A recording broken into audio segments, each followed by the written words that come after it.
के यहाँ बनल भर बनाइले किनु के देतौ सरिया के की अरे ऐसन की बात छै हे पंछी के यहाँ बनल भर बनाइले किनु के देतौ सरिया के पंछी के यहाँ बनल भर बनाइले किनु के देतौ सरिया के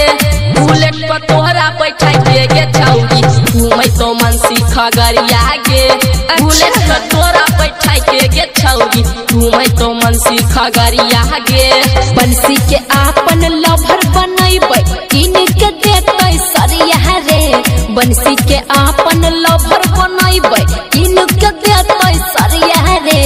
बुलेट पर हमरा बैठाई के छौरा घुमैते मनसी खगरिया रे बुलेट पर हमरा बैठाई के छौरा घुमैते मनसी खगरिया रे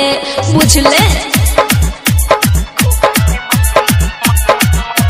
म्यूजिक बाय सुशील बेदर्दी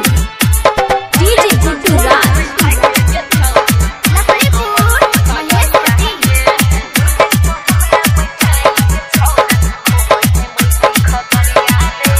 गौरव के अपन आशिक बनाइले किनु के देतौ सिकोरिया के चल हट इडियट पागल कहीं हे गई गौरव के अपन आशिक बनाइले किनु के देतौ सिकोरिया के गौरव के अपन आशिक बनाइले किनु के देतौ सिकोरिया के बुलेट पर तोहरा बैठा के गे छौरी घूमै तो मनसी खगरिया के बुलेट पर तोहरा बैठा के गे छौरी घूमै तो मनसी खगरिया गे गौरव के आपन आशिक बनैबै किनु के देतै सिकरिया रे गौरव के आपन आशिक बनैबै किनु के देतै सिकरिया रे बुलेट पर हमरा बैठाई के छौरा घुमैते मनसी खगरिया रे बुलेट पर हमरा बैठाई के छौरा घुमैते मनसी खगरिया रे हम तो चीज ऐसा छियै बुझले।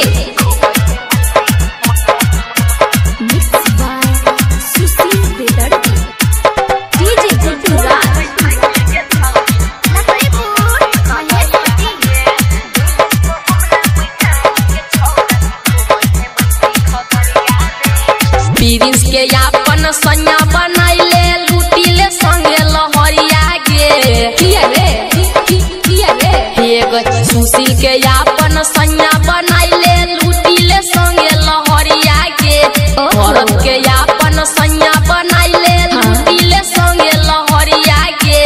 बुलेट पे तोहरा बैठा के गे छौरी रोजे घूमै तो बजरिया गे बुलेट पे तोहरा बैठा के गे छौरी रोजे घूमै तो बजरिया गे सुशील के आपन सैया बनैबै लुटबै संगे लहरिया रे भरत के आपन सैया बनैबै लुटबै संगे लहरिया रे बुलेट पर हमरा बैठाई के छौरा घुमैते मनसी खगरिया रे बुलेट पर हमरा बैठाई के छौरा घुमैते मनसी खगरिया रे चल हट इडियट पागल कहीं।